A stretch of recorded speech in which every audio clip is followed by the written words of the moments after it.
the criminal cases heard around the world are officially over. Michigan Judge Janice Cunningham sentenced Larry Nassar to 40 to 125 years in prison.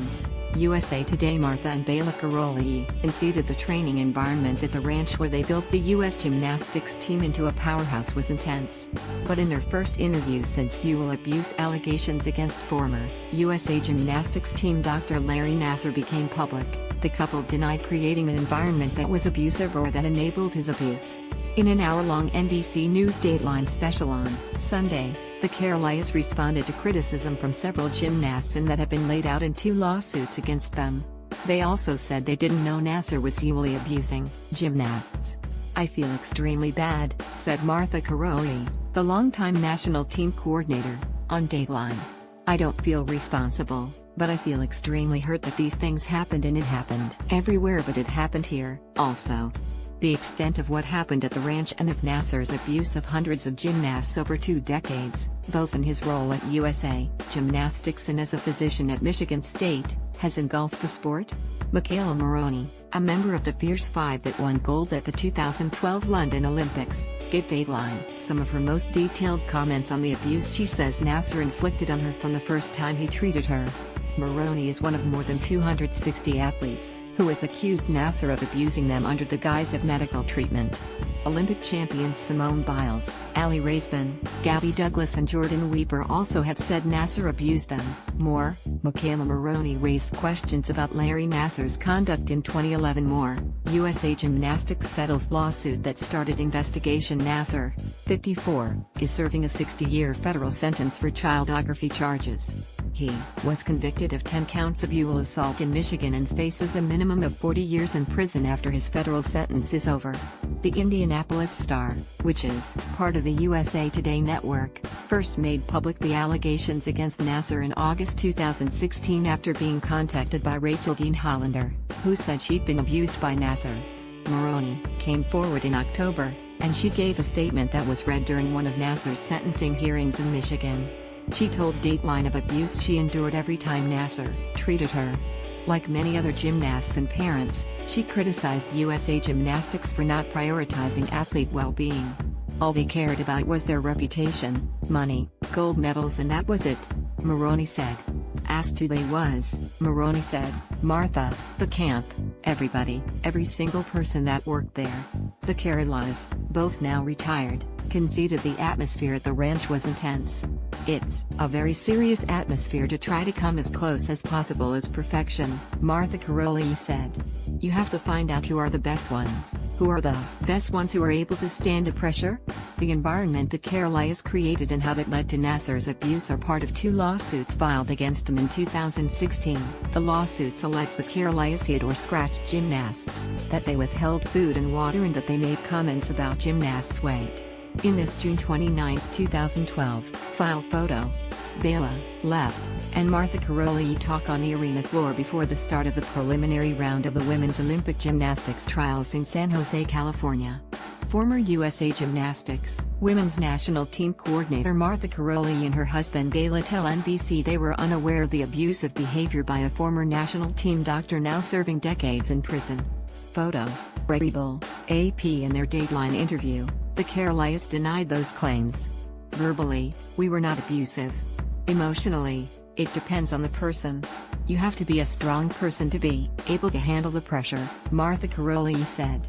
"Maybe you say a little overweight, but in order to be a good gymnast, you need to have the right ratio between strength and weight." The Karolyis first made a name for themselves as Romania's coaches at the 1976 Olympics, where Nadia Comaneci scored the first perfect 10 in history, a feat she would go on to duplicate 6 times in Montreal. But the Karolyis fell out of favor after Bela Karolyi criticized the judging at the Moscow Olympics, and the couple defected to the United States in early 1981. They eventually opened a gym in Houston and, in 1984, Mary Lou Retton became the first U.S. woman to win the Olympic all-around title, gymnastics' biggest prize. The Karolyis retired after the 1996 Games, where Martha Karolyi was head coach of the Magnificent Seven, the first U.S. women's team to win Olympic gold. But after a series of disappointing results, USA Gymnastics asked them to come back and take over the U.S. women's program. In a file photo from 2016, Former USA Gymnastics national team coordinator Martha Karolyi instructs before the women's gymnastics U.S. Olympic team trials at SAP Center. Photo: Kyle Terada. USA Today Sports. In late 1999, Bela Karolyi became the first national team coordinator and implemented a semi-centralized training system, where gymnasts trained at home but came to the Karolyi Ranch outside of Houston once a month for national team camps. Bela Karolyi stepped down after the Sydney Olympics, and Martha Karolyi replaced him in early 2001 and stayed in the role until after the Rio Olympics in 2016. In the Dateline interview, Bela Karolyi said, "The couple did not hit gymnasts in the US system. Probably about 50 years ago in Romania when, even slapping or spanking, that was a common procedure." Yes, Bela Karolyi said. "I never touched anybody in the United States. And if anybody comes up with that one, that's a dirty lie."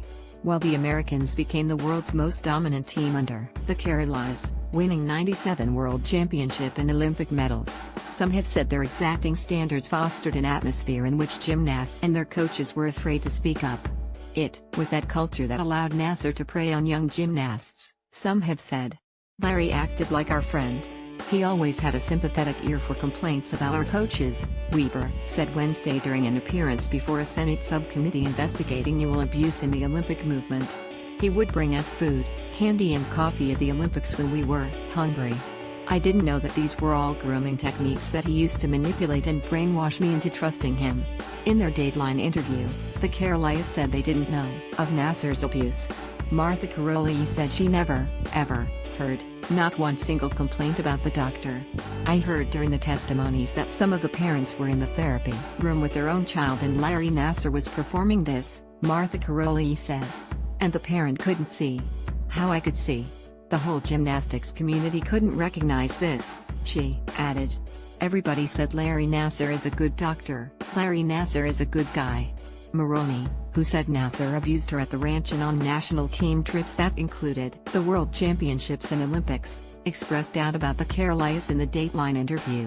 "They just want to say, 'Oh, we didn't know. You knew what I ate. You controlled what I wore. You controlled what I said. How could you not know?' she said. "That's what everybody says, that it's not their responsibility. They were the leaders of everything."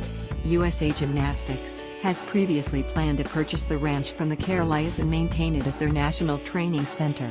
But after Biles, a 5-time Olympic medalist in Rio, questioned returning to the site where so many gymnasts were abused, USA Gymnastics said in January that it would no longer hold training camps there.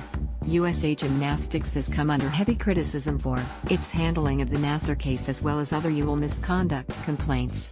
Former CEO Steve Penny was forced to resign in March 2017, and the entire board stepped down after the U.S. Olympic Committee threatened to decertify the federation.